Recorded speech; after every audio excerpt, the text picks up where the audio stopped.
Assalamualaikum warahmatullahi wabarakatuh. Halo pemirsa KSTV dimanapun Anda berada. Kembali lagi dengan saya Selvia Nela Natasha dan Saya Fasya Malika dalam acara Ngobrol Inspiratif. Yang tentunya kali ini kita tidak hanya berdua ya Kak ya. Iya, betul Kita sekali. menghadirkan bintang tamu spesial kita. Oke, ini ada Ibu Hajah Nadiratul Ulfa MPDI. Halo Ibu, selamat siang. Selamat siang. Assalamualaikum. Waalaikumsalam. Lupa. Bagaimana nih Bu kabarnya? Alhamdulillah selalu sehat insya Allah ya. Jadi kita harus survive. Berhubung kita itu lagi ngopi ya di sini ya, alias ngobrol inspiratif. Jadi alangkah baiknya sebelum kita memulai berbincang-bincang, kita ngopi terlebih dahulu nih. Diawali Supaya santai gitu ya. betul sekali. Monggo silakan. Kita ngopi Evin yang ini. Ya.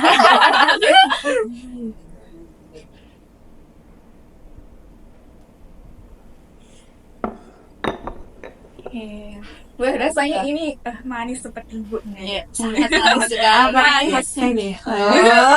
Tahu gimana? Baik Bu, ini kita langsung ke pertanyaan aja nih Bu ya. Ya, oke. Ini kan temanya tentang tantangan pola asuh anak dan remaja di era digital. Terus ini bagaimana sih cara mengatasi remaja agar dapat menjaga keseimbangan antara kehidupan akademis dan sosial mereka nih Bu?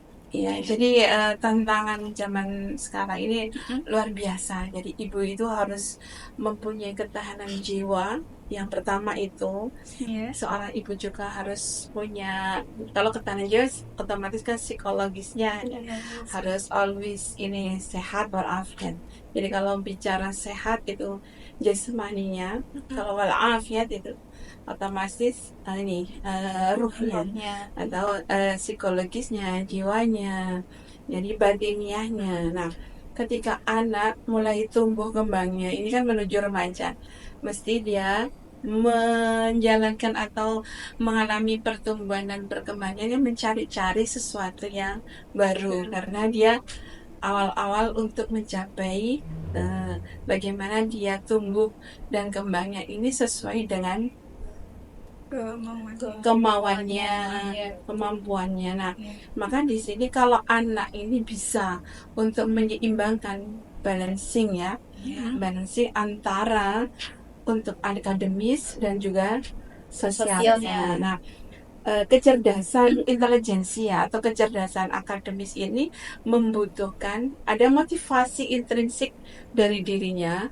Jadi dia harus mempunyai motivasi yang ditanamkan dari dirinya sendiri.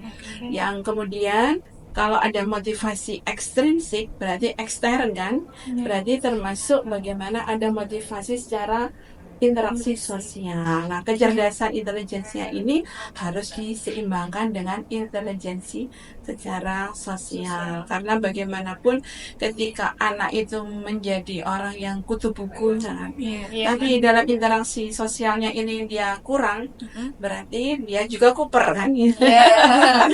Tapi kalau anak yang cenderung intelijensia atau intelektualnya itu tinggi atau bagus,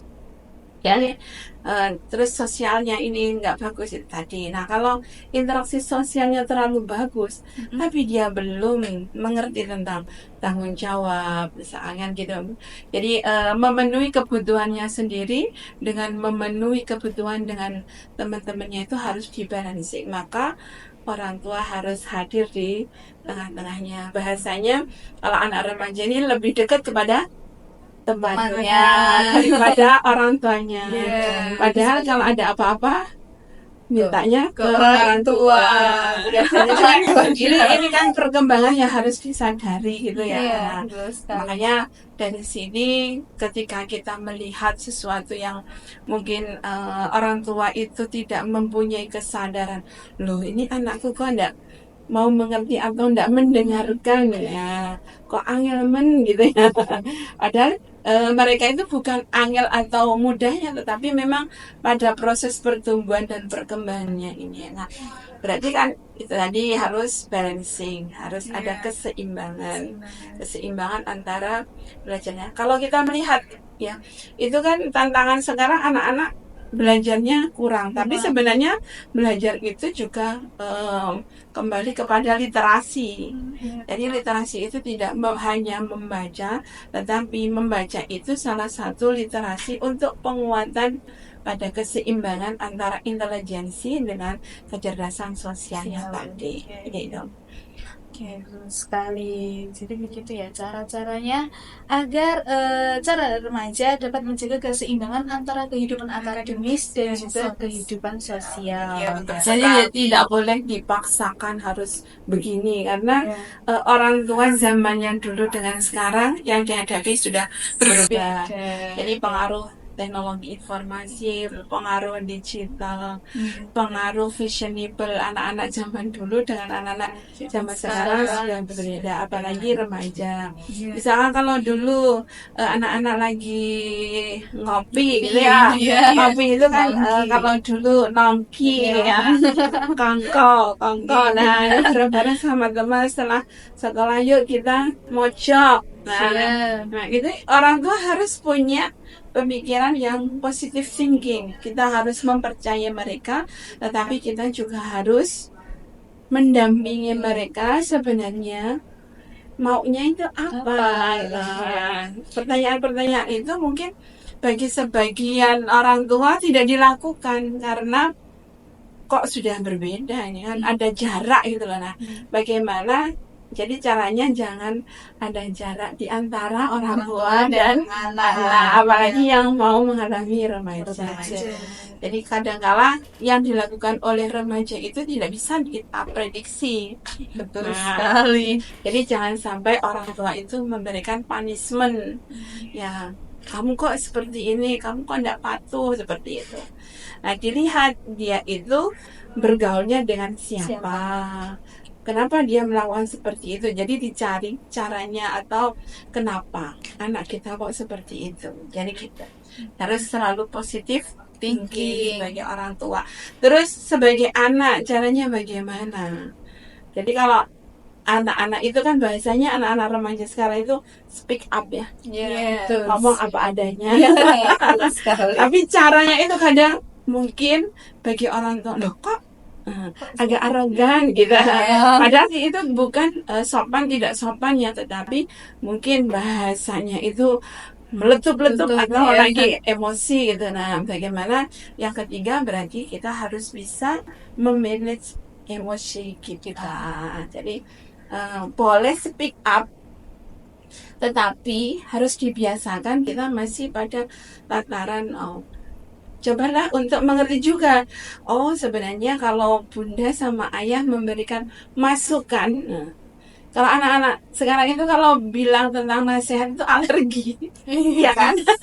Kok diulang-ulang. Tapi sebenarnya itu bukan, tapi sharing. Karena tema kita kan juga ngobrol inspiratif ya. Jadi kan sama orang tua itu juga kadang-kala berusaha untuk memahami juga. Sebabnya beban yang alami atau ditanggung oleh orang tua itu juga sangat berat juga sih sebenarnya. Jadi kadang-kadang anak-anak itu mau diperhatikan, tapi dia sendiri tidak mengindahkan apa keinginan dari orang tua. Jadi harus take and give gitu. Jadi saling memberi menerima. Harus ada feedback gitu. Iya, ada feedback. Kalau kita komunikasi gini ya, coba kalau kita intens untuk bagaimana kita menggunakan waktu itu lebih banyak dengan orang tua, berinteraksinya dengan orang tua secara sosial, apakah berinteraksi dengan kawan-kawannya atau teman-temannya. Jadi itu juga harus dibicarakan dan bukan sesuatu yang alergi gitu. Satu yang menjenuhkan. Jadi kalau bincang-bincang sama bundanya, bincang-bincang sama ayahnya itu juga sesuatu kebutuhan gitu. Dan kita. Oke. Lalu menurut Ibu nih ya, apa peran media sosial dalam kehidupan sehari-hari remaja? Lalu efek media sosial bagi kesehatan mental mereka itu apa? Iya, jadi luar biasa. Jadi peran media sosial itu membuat anak gampang cerdas, pinter banget gitu. Soalnya Jadi informasi banyak gitu. informasi cepat banyak, terus capaian-capaian mereka itu luar biasa. Nah, sementara orang tua itu ada yang bisa mengiringi anaknya, ada yang wes kono-kono Terserah biarkan saja ya. Jadi impactnya juga positif, juga negatif. Kalau positifnya tentunya anak-anak itu lebih smart. Jadi brilian, terus cepat dewasa dalam pertumbuhan ini secara fisik ya. Tapi untuk secara mental, memang kan umurnya belum matang di antara anak ke dewasa, yang lain remaja. Maka secara mental orang tua harus mempunyai skill, mempunyai kecakapan untuk bagaimana anak-anak ini, walaupun anak-anak sekarang itu terimpak ada imbasnya dari teknologi informasi yang seperti itu, tapi untuk nilai-nilai karakternya harus ditanamkan.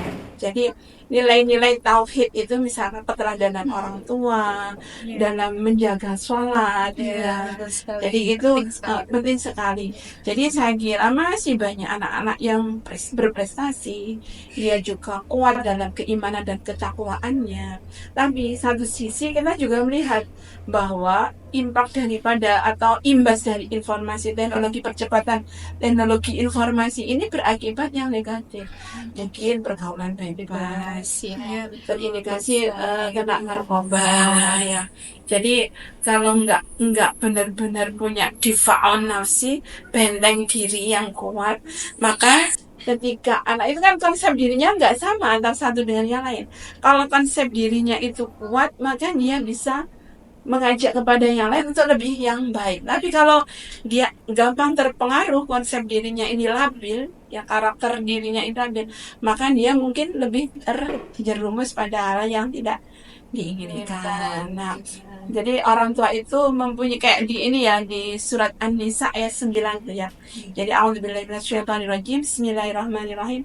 Wal yakhshal ladzina law taraku minhum wal yakhshal ladzina law taraku minhum. Jadi janganlah engkau meninggalkan anak-anakmu itu ya. Ya, jadi janganlah kamu meninggalkan anak-anakmu di belakangmu itu, anak-anak yang sangat lemah. Jadi kalau dilihat wal yakhshal ladzina law taraku min khalfihim dzurriyyatan dha'afan khafu 'alaihim wal yattaqullaha wal yaqulu qawlan sadida. Jadi janganlah kamu meninggalkan anak-anak keturunan kamu itu yang lemah. Dan janganlah kamu juga tidak boleh kalau khawatir tentang kesejahteraannya. Jadi ini tugasnya orang tua. Jadi di samping bagaimana memberikan sumber maisha yang halal dan thayyiban, satu sisi halal thayyib. Jadi untuk menjadikan anak-anak ini mempunyai kecerdasan karakter yang baik, yaitu tadi orang tua juga harus yang pertama sumber maishanya harus yang halal dan thayyiban. Jangan sampai pada yang subhan, tercampurnya antara yang halal dan haram, apalagi yang berasal dari sumber yang haram yang dilarang oleh agama. Jadi keteladanan orang tua. Jadi kalau kita melihat anak kita itu nggak suka terlalu banyak ngomong gitu, kita juga harus mengurangi. Iya, seperti saya dan ibu.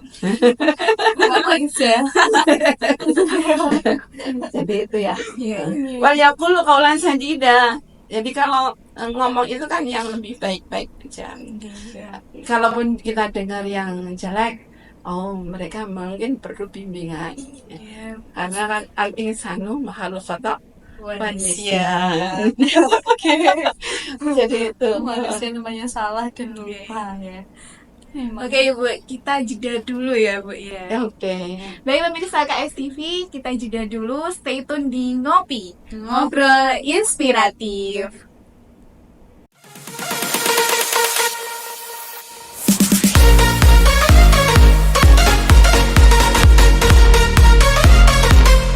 Assalamualaikum warahmatullahi wabarakatuh.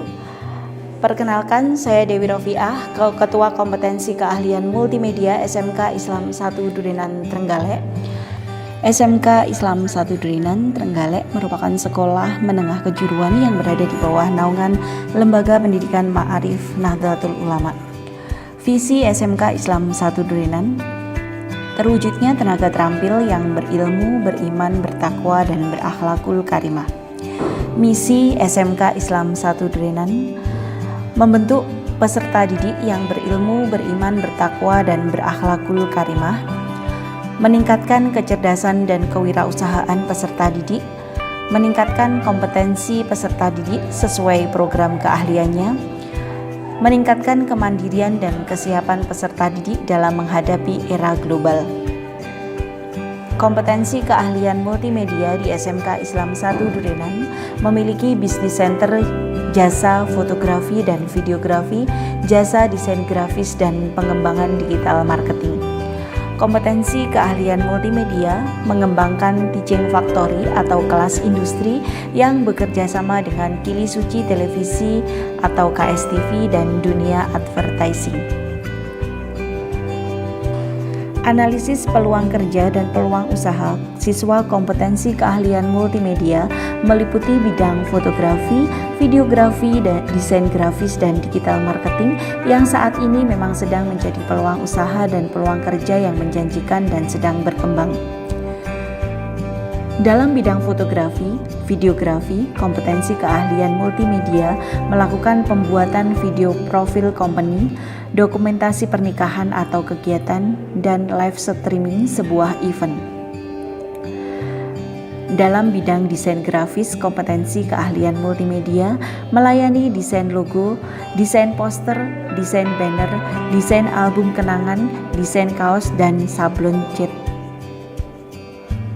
Dalam bidang desain grafis, kompetensi keahlian multimedia melayani desain logo, desain poster, desain banner, desain album kenangan, desain kaos dan sablon, cetak mug, dan pin.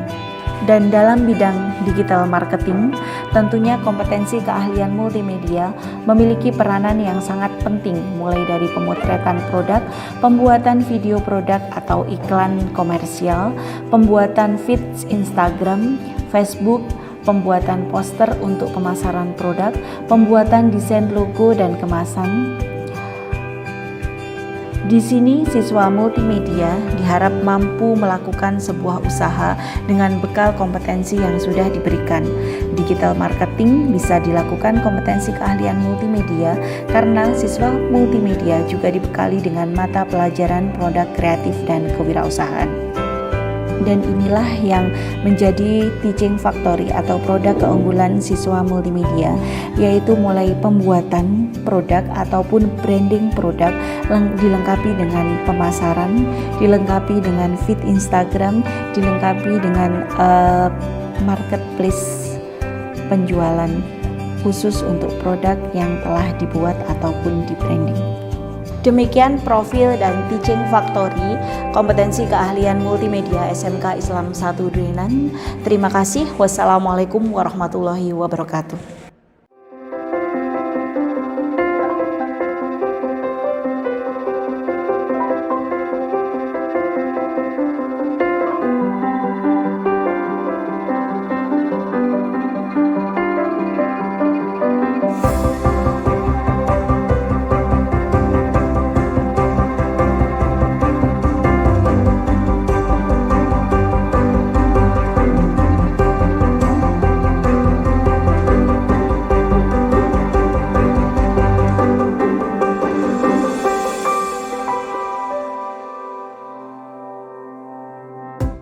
Assalamualaikum warahmatullahi wabarakatuh. Halo pemirsa KSTV dimanapun Anda berada, kembali lagi kita di acara Ngopi Ngobrol Inspiratif di sesi yang kedua. Lanjut aja pada pertanyaan selanjutnya. Ayo Kak. Oke, kita lanjut aja, langsung lanjut ya. Bu, ini saya mau tanya nih, apa sih tantangan terbesar yang dihadapi remaja saat ini dan bagaimana mereka mengatasinya nih? Oke, kalau kita melihat tantangan yang sangat besar yang mengancam keberadaan remaja,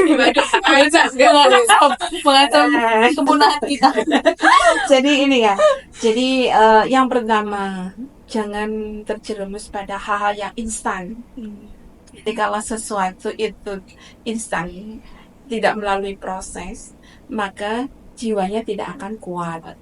Karena kenapa? Ini soft skill, harus punya keberanian, berani tanggung jawab. Ya, berarti kalau remaja kan nyari enaknya. Instan, ya. Wah, mana ini uangnya kurang ya. Penting instan. Enak, tapi tidak berproses. Misalkan dapat juara, tapi tidak sportif, itu kan berarti yang dibangun harus soft skill, kejujuran. Jadi ketika orang itu berproses, berarti nilai-nilai kejujuran itu menjadi dasar dalam berkarakter. Nah, di zaman sekarang anak-anak yang seperti ini mau berprestasi tapi memanipulasi kan gitu. Jadi tidak dilampaui atau dijalani berproses dengan cara-cara yang lebih baik, misalkan nilai kejujuran dan sebagainya. Jadi soft skill harus berani. Terus yang kedua tanggung jawab. Jadi kalau tantangannya sebelum kita itu kan harus sebelum terjerumus, dan berarti kan harus apa yang harus kita persiapkan. Jadi tantangannya harus lebih tanggung jawab, karena di zaman sekarang ini ya, bagaimana kita lihat bursa untuk kita mencari pekerjaan. Kalau soft skill-nya nggak kuat, kita akan ketinggalan. Yang lain sudah dapat pekerjaan yang bagus, profesional, atau profesi yang sesuai dengan skill-nya. Ternyata dia karena malas-malasnya ini, mereka ketinggalan, ya kan? Jadi kalau melihatnya jangan hanya, oh anak-anak remaja itu sekarang narkoba, gitu. Wah, ngeri. Ya, jadi narkotika, psikotropika, dan zat aktif lainnya. Nah, ini memang sangat ngeri kalau sudah fly itu ya, bahaya ini anak-anak itu. Jadi anak-anak yang terkontaminasi pada capaian-capaian yang instan, nah ini harus mewaspadai adanya narkoba. Belum tentang pergaulan remaja yang semakin bebas. Jadi ini jadi kalau ditanya oleh orang tua, Kak kemana gitu, boleh ngopi, boleh mojok, boleh, kenapa? Karena ini zamannya. Tapi ketika kita ngopi terus mojok atau ini saya kan ya sama ini teman-temannya kan ngomongin tentang masa depan, ngomongin tentang proses, tentang kan perjalanan. jarang juga saya tanya ke anak-anak remaja, kalau kamu sama teman-teman kamu punya capaian enggak? Paling ya pokoknya kita makan bareng lah Bu. Ya, jadi itu ini ya, harus tantangannya jangan sampai terjerumus pada pergaulan bebas. Terus kalau di nilai-nilai agama jangan sampai tarkus sholat, jangan sampai meninggalkan sholat. Jadi kalau akhlakul karimah itu ini ya. Jadi kalau orang berprestasi bagus, kalau tidak berkarakter, tidak berakhlakul karimah, kan membahayakan juga. Karena remaja ini calon pemimpin masa depan. Jadi kalau tiba-tiba ini anak-anak itu instan ya, dapat uang banyak, tapi halalnya ini tidak terjamin ya. Tiba-tiba misalkan nanti menjadi seorang ibu atau seorang istri dikasih uang oleh suaminya. Nah, kalau soft skillnya ini bagus, mulai dari jujur, tanggung jawab, berani itu juga berani mengambil keputusan. Itu kan juga harus pakai kecerdasan ya. Nah, anak-anak jangan sampai dia misalkan tidak berani mengambil keputusan, tetap anak mama itu juga menjerumuskan kan. Jadi sifatnya itu tidak tambah dewasa tapi kekanak-kanakan, mencari yang senang-senang tadi, ya, instan dan sebagainya. Jadi tidak hanya pada pergaulan bebas narkoba, tetapi juga tantangannya. Coba kalau kita identifikasi anak-anak remaja itu lebih kepada sholatnya dipertahankan, ditegakkan apa enggak. Ini kan enggak menjadi bahasa yang gaul gitu ya. Itu tugasnya Ustadz. Padahal tugasnya harus diperbincangkan juga di kalangan remaja. Maka kita sebagai orang tua harus memberikan suatu porsi atau kondisi kita itu yang ngobrol seperti ini. Jadi ngobrolnya tidak hanya pada formalitas, tapi juga di rumah-rumah kecil kita. Jadi kalau kita otokritik boleh. Otokritik itu membiasakan diri remaja itu harus mengkritisi apa kekurangan dan kelebihan pada dirinya sendiri. Jadi remaja itu tadi harus meningkatkan soft skill-nya, berani tanggung jawab, jujur, dia harus bijaksana, dia punya empati, simpati dan sebagainya itu. Jadi insya Allah kalau itu terbiasa, maka kita tidak merasa bahwa orang tua itu tugasnya hanya menasihati, tapi juga bestie. Jadi orang tua harus hadir, bahasa-bahasanya juga harus tahu ya. Kalau lihat sinetron, misalkan drakor, nah, itu kan lebih kejam ya.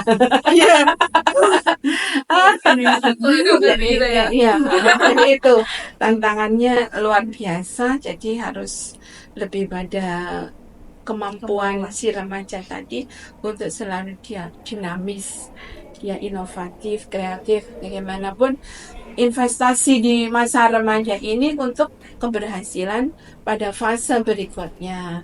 Jadi jauh dari orang-orang yang misalkan bahaya stroke, nah ini, atau mungkin malah bahayanya itu lebih kepada pemikiran radikal, gitu, radikalisme, bisa juga pada terorisme, karena dia itu tadi ingin tahu perkembangan teknologi informasi itu begitu cepat dia akses, tetapi menyerumuskan pada dia sifat-sifat yang radikal, bisa juga menjadi orang yang menjadi teroris atau pelaku teror. Itu malah bahaya, mencuci otaknya karena paradigma agamanya masih dangkal, sehingga dia mencari info-info keagamaan secara sendiri, nggak ada yang mendampingi. Itu juga membahayakan.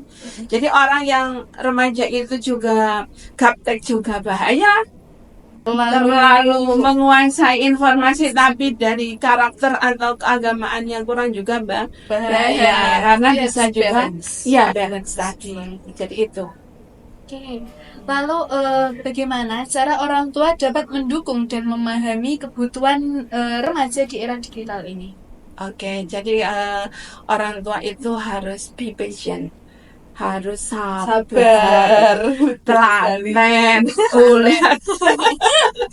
Jadi kalau ngomong itu enak ya, tapi kalau begitu misalkan minta tolong itu bahasanya kita tahu secara teori-teori, tapi begitu dipraktekkan, ternyata antara teori dan praktek itu sulit, ada jarak. Tetapi kalau kita udah mengetahui problem-problem yang dialami oleh remaja, apa yang dialami oleh mereka, orang tua itu kan harus hadir tadi. Kalau orang tua tidak hadir, mesti akan menyalahkan. Kalau remaja itu disalahkan, dia akan lari tunggang langgang, bukan semakin mendengar. Iya dong, tidak nyaman di rumah, begitu. Iya, jadi apapun yang dilakukan oleh anak-anak kita, yang dilakukan oleh remaja kita, orang tua harus berusaha untuk mendekati. PHP lah ya. Jadi kalau PHP itu tidak hanya hanya bestinya aja, tapi orang tua juga bestie. Harus merangkul, harus sesekali juga harus tadi mungkin tanya, Ma, apa sih yang bisa saya bantu? Atau sebaliknya, Nah, kamu PR-nya kok banyak banget, sedangkan Mama nggak bisa tuh ngerjain kayak yang berarti waktu kamu luar biasa. Nah, reward yang diberikan oleh orang tua yang kamu itu istimewa, kamu itu luar biasa, kamu itu anak Mama yang cantik, solehah, kamu itu sebenarnya ini ya orang yang berhasil menjadi kamu itu yang terbaik bagi Mama, bagi Bunda, bagi Ayah, bagi keluarga kita. Kan ini jarang ya, toh. Wes sering kali itu yang diberikan punishment. Kamu ini kok nggak berprestasi, kamu ini kok nilainya jatuh, kamu ini ya, tapi tidak dimotivasi. Kan biasanya yang dihadapi kan seperti itu. Jadi kita harus sebagai orang tua, apapun yang dilakukan oleh anak, kita harus mempercayai dengan keputusan yang diambil tadi. Jadi dia semakin menjalankan fungsi menuju kedewasanya tadi, dia sudah siap apapun yang jadi orang tua itu harus be patient, harus lebih kreatif juga, lebih telaten. Kalau zamannya Purba dulu misalnya ya udah makanannya itu yang kami udah dinikmati. Tapi kalau anak sekarang udah dihidangkan ini Masih cari yang lain. Yang sulit itu, yang sulit. Iya. Tantangan Itu Foodnya aja udah berbeda ya. beda banget ya. Jadi perbedaan antara itu tadi style hidup mulai dari fashionable-nya, cara kita untuk memakai baju wearing ini ya clothes itu memakai bajunya, modenya itu aja udah berbeda. Terus makanannya ya, makanannya bapaknya dengan anaknya ini sudah beda. Nah, jangan sampai yaitu tadi kalau pola hidup instan juga nggak baik, maka ya ini tugas kita bersama. Jangan sampai anak-anak remaja itu tumbuh kembangnya bersama juga mie instan. Itu sangat meracuni kecerdasan otak. Betul sekali. Instan nih. Iya. Kasus Kasuistisnya, iya. Mudah-mudahan kita selalu diberikan keberkahan, sehat gitu ya. Ya Allah. Mudah-mudahan kita bisa ngobrol yang lebih ini ya, Panjang lagi, mendalam lagi, yang lebih asyik lagi. Karena ya masih Baik. banyak ya. Baik Bu, terima kasih atas kedatangannya ini Bu. Iya. Sangat memotivasi sekali ya teman-teman. Sangat. Oke pemirsa KSTV dimanapun Anda berada, itu tadi perbincangan kita pada siang hari ini. Dan sampai jumpa, saya Selvianira Natasha dan Saya Fasya Malika. tetap di Ngopi, Ngobrol Inspirasi.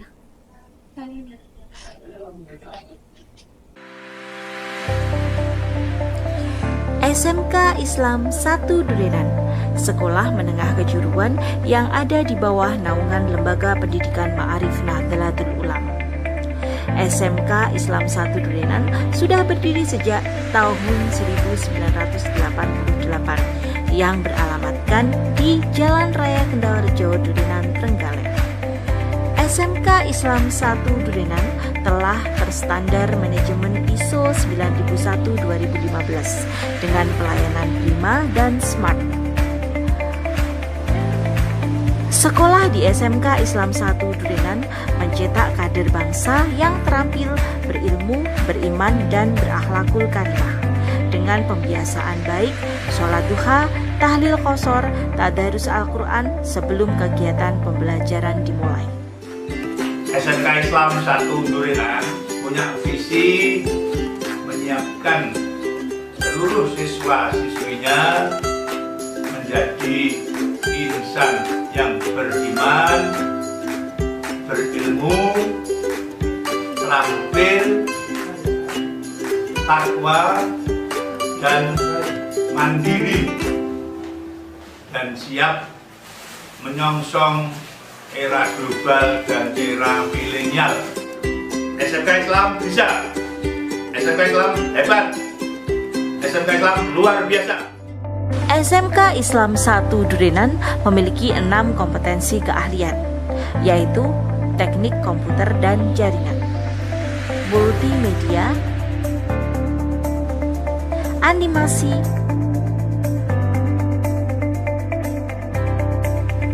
otomatisasi tata kelola perkantoran, akuntansi, dan bisnis daring dan pemasaran. Diasuh oleh tenaga pendidik yang profesional, tersertifikasi, dan menguasai teknologi. SMK Islam 1 Durenan memiliki lembaga sertifikasi profesi yang telah terlisensi Badan Nasional Sertifikasi Profesi. Dengan pengembangan potensi siswa sesuai bakat dan minat melalui ekstrakurikuler, siswa lebih kreatif dan inovatif. Bersama SMK Islam 1 Durenan, siswa akan dibekali ilmu pengetahuan, keterampilan, dan ilmu agama yang berhaluan Ahlus Sunnah wal Jamaah. Pembelajaran yang menyenangkan, praktek langsung sesuai dengan kondisi di industri dan dunia kerja yang akan memberikan bekal dalam dunia kerja nantinya.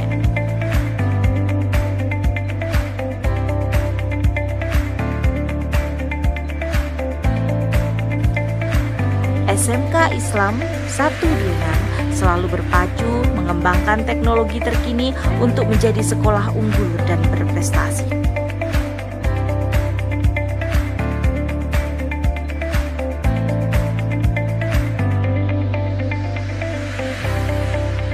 Ayo sekolah di Ma'arif, sekolah unggul dan berprestasi.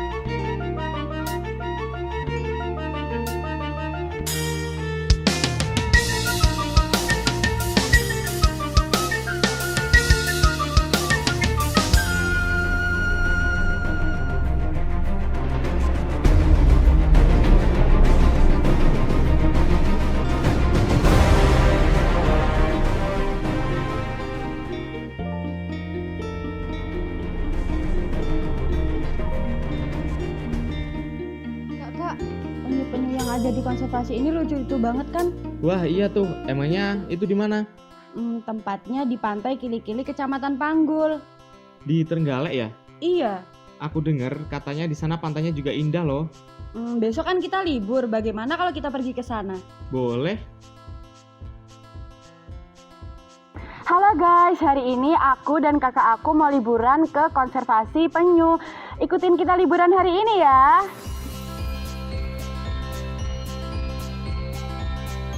Kami dalam perjalanan menuju tempat konservasi penyu sambil menikmati suasana yang dingin di sepanjang hutan pinus. Kami sampai di pintu masuk Pantai Kili-Kili dengan penuh harap segera sampai di lokasi konservasi penyu.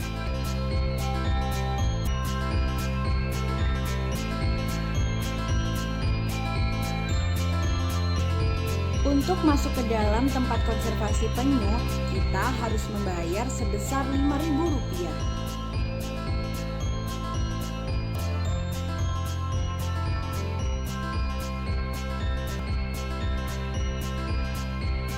Di tempat konservasi penyu terdapat pendopo sebagai balai pertemuan dan tempat berkumpulnya keluarga.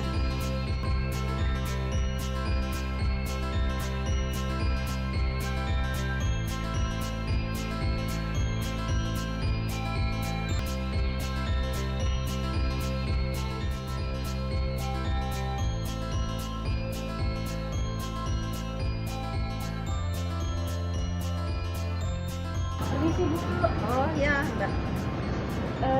Ibu pengelola penyu di sini. Di sini kita ingin tahu lebih jauh tentang konservasi penyu di sini. Oh ya, silakan. Kalau yang penyu ini jenis apa ya Bu? Ini penyu abu-abu, Mbak. Jadi kebetulan pantai ini itu paling banyak jenis ini, jenis penyu abu-abu atau penyu lekang kita menyebutnya. Bu, ini bagaimana konservasi penyu ini dikembangkan ya? Awal mulanya? Oh iya, jadi konservasi ini itu resmi berdiri sejak tahun 2011, Mbak. Nah, sebelumnya itu kita kan nggak tahu kalau penyu itu dilindungi karena memang informasi yang nyampe ke masyarakat itu memang belum banyak. Sejak tahun 2010 akhir itu kan Dinas Kelautan Perikanan mulai lebih aktif lagi mensosialisasikan bahwa hewan ini itu dilindungi dan informasinya sampai ke kami. Dari situ desa itu berinisiatif membentuk kelompok penyelamatan ini. Awal mulanya seperti itu. Proses konservasi penyu itu sendiri bagaimana sih, Bu? Jadi kita itu melakukan bisa dibilang penyelamatan. Pertama yang kita selamatkan adalah induk penyu. Jadi ada kegiatan patroli malam kalau waktunya musim bertelur itu. Jadi induk yang datang harus kita pastikan dia kembali dengan selamat. Setelah itu telurnya yang ditinggalkan juga harus kita selamatkan. Kita tetaskan di penetasan semi alamnya di sana itu. Setelah menetas, nanti tukinya itu kita lepas lagi ke laut. Biar dia bisa menjadi indukan baru, generasi baru, dan ada beberapa yang seperti ini kita tahan untuk tujuan wisata edukasi. Nah Bu, tadi saya melihat penyu yang besar. Mari kita ke sana Bu. Oh iya, lihat dari sana ya. Ayo. Nah Bu, ini penyu-penyu yang besar di sini kira-kira umurnya berapa ya? Oh iya, yang paling besar Mbak itu umurnya 8 tahun. Kalau ini dikasih makannya apa ya, Bu? Makanannya ikan. Terus dikasih makannya itu setiap hari apa?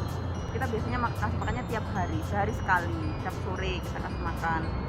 Terus saya dengar-dengar di sini kan bisa menjadi orang tua asuh dari penyu-penyu ini. Maksudnya seperti apa ya Bu? Iya, orang tua asuh itu adalah orang-orang yang mengadopsi penyu. Nah, seumpama nih Bu, seumpama kan kita udah jadi orang tua asuh. Terus kita tuh boleh nggak sih bawa pulang penyu-penyu itu? Oh, itu nggak boleh Mas. Jadi ini tuh hewan langka yang dilindungi. Kita tidak boleh membawa dia pulang. Oh, jadi seperti itu Bu. Terima kasih banget atas informasi semuanya dan kami sudah paham juga. Kami di sini juga bermaksud untuk menjadi orang tua asuh dari penyu-penyu itu. Oh ya, nanti bisa melepas bersama-sama ya. Kita bisa ke pinggir pantai untuk melepaskan.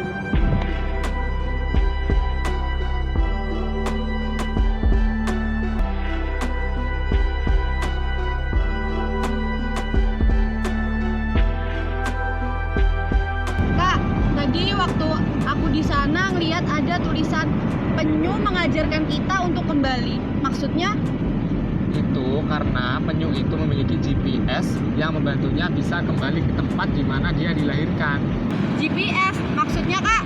Maksudnya GPS itu adalah medan magnet yang bisa membantu penyu untuk mengetahui tempat di mana dia dilahirkan dan akan kembali ke sana. Tetapi terkadang GPS-nya tidak selalu tepat. Terkadang penyu kembali ke tempat yang salah karena tempat tersebut memiliki medan magnet yang sama. Oh gitu. Terus kenapa perkembangbiakan penyu harus dilindungi Kak?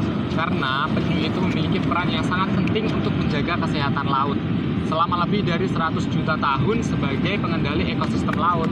Akhirnya kita sudah menjadi orang tua asuh penyu ini dan kita akan melepaskan penyu ini ke laut.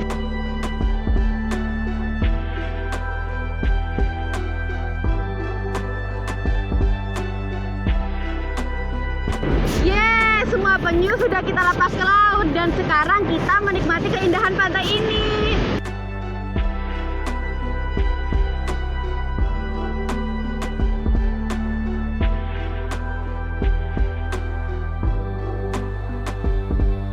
Sudah jam 3, pasti hari mulai petang.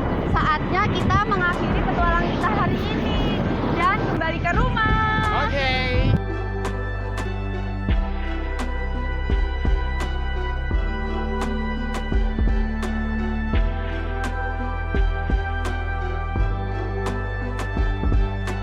Akhirnya sampai di rumah juga. Rasa penasaranku tentang penyu akhirnya terjawab sudah. Dan tidak ada salahnya kan jika aku berbagi di media sosial tentang apa yang aku dapat hari ini.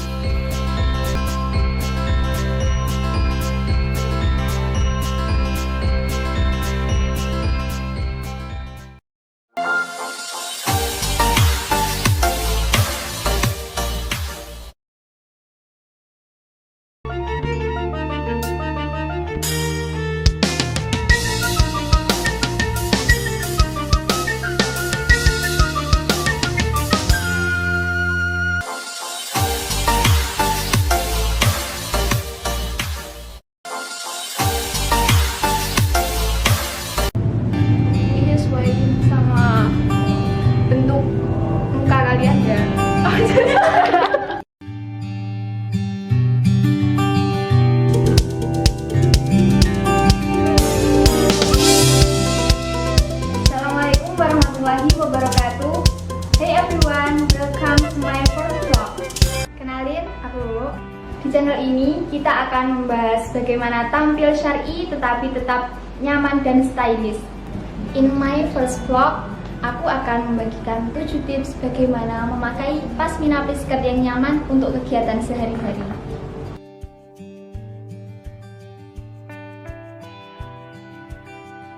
Untuk look yang pertama, ini menurut aku yang paling simpel sih.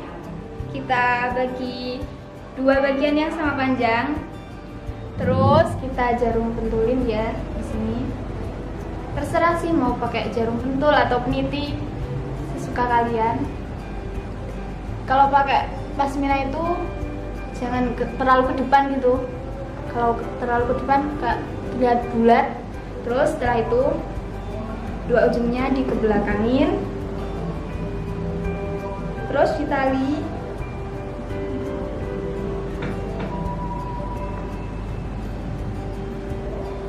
Jadinya seperti ini. Simpel banget kan?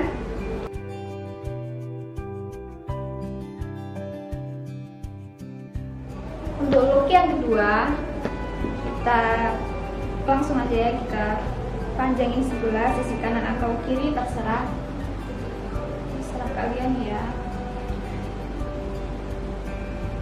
Kita panjangin, terus kita jarumin di sini ya. Kita pakai jarum. Terus yang sisi panjang ini atasin, tapi tetap diberi ruang buat masukin ini ya. Yang panjang ini dimasukin, terus dirapi-rapiin belakang. Terus kita kasih jarum di atasnya biar nggak ke depan.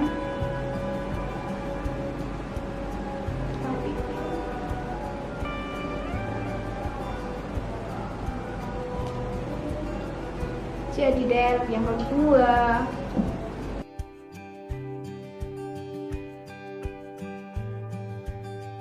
Untuk look yang ketiga, kita bagi 2 sisi sama panjang, kanan sama kirinya itu sama panjangnya. Terus kita ambilnya dari tengah gitu, kanan juga dari tengah, kiri juga. Terus dikasih jarum pentul dari tengah. Jarum pentul, terus yang ini yang satu dikesampingin, terserah mau kanan atau kiri, dikesampingin. Terus dikasih jarum pentul.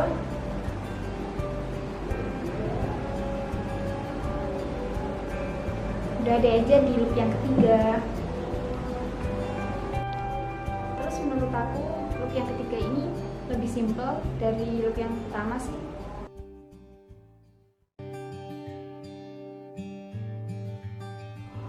Look yang keempat, untuk look yang keempat ini kita bagi 2, yang satu itu pendek, yang satunya panjang. Terserah kalian mau yang panjang yang mana, yang pendek yang mana. Terus dikasih jarum pentul.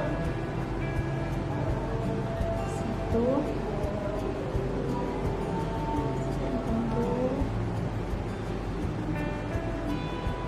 Terus kita tarik yang bagian panjangnya ke atas,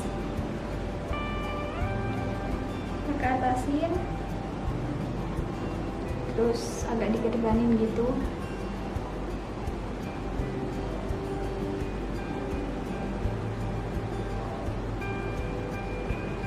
Terus kita kasih jarum pentul di sini.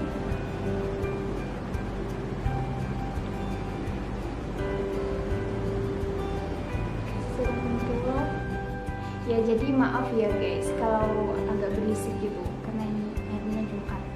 Udah jadi look yang keempat.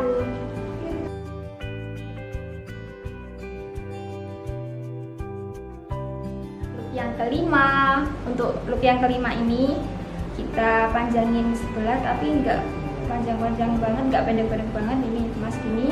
Terus yang sisi panjangnya itu dikesampingin kayak gini, terus langsung dikasih jarum di sininya. Kasih jarum.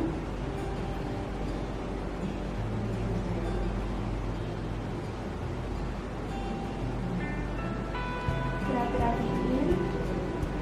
Terus sisi yang ini sama ini ditali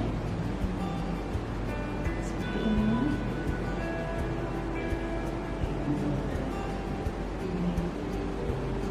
Salah satunya di kebelakangnya, terus sama dirapi-rapiin gitu. Jadi deh yang kelima.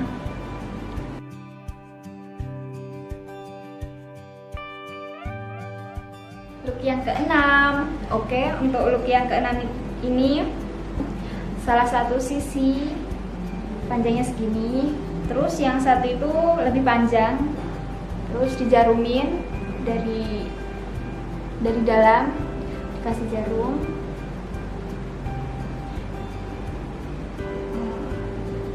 Ini dijarumin dari sini. Terus yang sisi panjangnya itu dikebelakangin, terus ditaruh lagi di depan seperti ini, terus dirapi-rapiin gitu. Udah deh, jadi look yang keenam.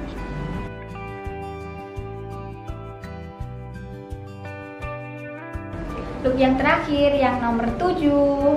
Untuk look yang ketujuh itu sisi yang kanannya pendek, terus yang kirinya panjang, terus yang belakang dikedepanin, terus yang panjang diputar ke belakangin, terus ditaruh di depan, terus yang ini dikembaliin, terus dirapi-rapiin, yang sisi panjangnya taruh di depan, terus dipakein jarum pentul di sini.